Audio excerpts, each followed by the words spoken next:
বাড়িতে দুইটা বউ রাইখাইছ আবার আমারে বিয়ে করার ধান্দা ধরছস না? আজকে তোরে আমি একদম শেষ করলাম। খারাপ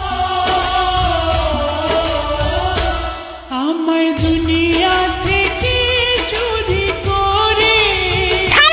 কি অবস্থা করলো আমার গাড়িটাকে? আরে রাখেন আপনার গাড়ির অবস্থা, আগে বলেন আপনি এই রাস্তা দিয়ে গাড়ি ঢুকাইছেন কেন? রাস্তা থাকলে গাড়ি তো আসবে, সমস্যা কি? এইটা পায়ে হাঁটার রাস্তা, সামনে গর্ত আছে, আপনি গাড়ি লয়ে হেন্দে কই যাইবেন? আমি যাব সরকার বাড়ি। আরে আপনি তো বাড়ি ভালো আইছেন, এই পিছনে যায় ইটের একটা সলিং রাস্তা দেখবেন, সুজা গেলেই জমশেদ চাচার বাড়ি। রাস্তাঘাটও চিনে না। আরে কি ক্ষেতের ক্ষেত, আনস্মার্ট, ম্যানারলেস। গাড়িটাকে কি অবস্থা করলো, সরি পর্যন্ত বললো না।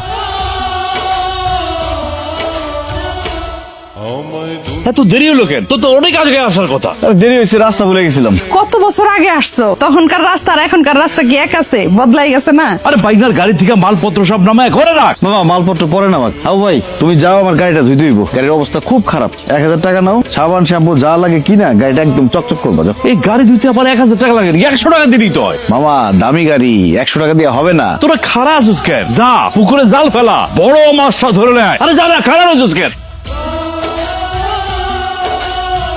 এক্সকিউজ মি, আপনার সাথে একটু হিসাব বাকি আছে। আপনাকে তো চিনতেছি না। বুবু, এটা আমাকে জয় ভাই, আমার বড় পুকুর ছেলে, গ্রামে বেড়াইতে আসছে। ও হ্যাঁ, আচ্ছা কি বলবেন বলেন।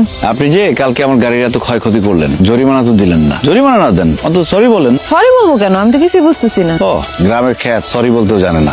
What do you mean by গ্রামের খ্যাত? ওরে বাবারে, আবার দেখি ইংলিশও বলে। আমি যদি গ্রামের খ্যাত হয়ে থাকি তাহলে আপনিও গ্রামের খ্যাত।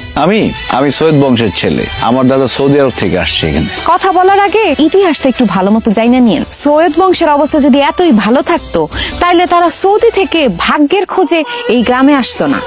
আপনার দাদা ভাগ্যের সন্ধানে এই গ্রামে আসছিল।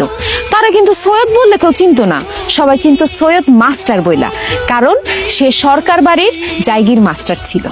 তারপর আপনার দাদা এই গ্রামেই বিয়ে করছে, আপনার আব্বার জন্ম হয়েছে এই গ্রামে, আপনার আব্বা আবার এই গ্রামেই বিয়ে করছে। সো আমার থেকে বড় খ্যাত কিন্তু আপনি, খ্যাত ভাইয়া।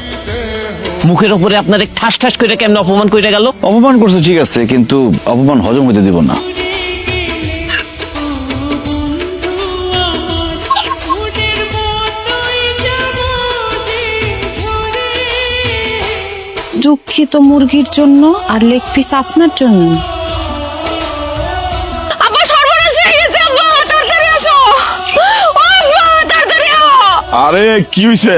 আব্বা লালু কালু চিটু মিটু টুকটুকি ওরা তো কোথাও নাই। কেমনে কি হলো? গাড়িতে কি শিয়ালাই ছিল নাকি? শিয়ালাই ছিল, শিয়ালে মুরগি লয়ে গেছে, আর এই যে চিকেন বিরিয়ানি রান্না করে দিয়ে গেছে। বাহ, গ্রামটা তো সুন্দর হয়েছে, মনে হয় রান্নাটা ভালো হয়েছে রে। হ্যাঁ খাও, জন্মের খাওন খাও। আমার লালু কালু টুকটুকি চিটু মিটুরে যারা মার্ডার করছে তাদের কঠিন শিক্ষা হইব, রক্তবমি হইব, তাদের পেটে আলসার হইব, তাদের সমস্যা হইব, তাদের ক্যান্সার হইব, তাকে বদহজম হইব। পেটের মধ্যে গুড়গুড় করতেছে। আপনারও? আমি তো ভাবছি শুধু আমার একা করতেছে। ওই জিনের বাড়ির মুরগি খাওয়া ঠিক হয় নাই। গ্রামে এত মাইয়া থাকতে আপনি শেষ পর্যন্ত তাহমিনার প্রেমে পড়লেন। আরে আমি প্রেমে পড়ছি কে বললো? প্রতিশোধ নিচ্ছি, প্রতিশোধ। হ্যাঁ, এইটারে ভাই প্রতিশোধ কয়? আপনি যেইভাবে অপলক দৃষ্টিতে তাকায় আছিলেন, আরেকটু হইলে তো ধরাই খাইতাম।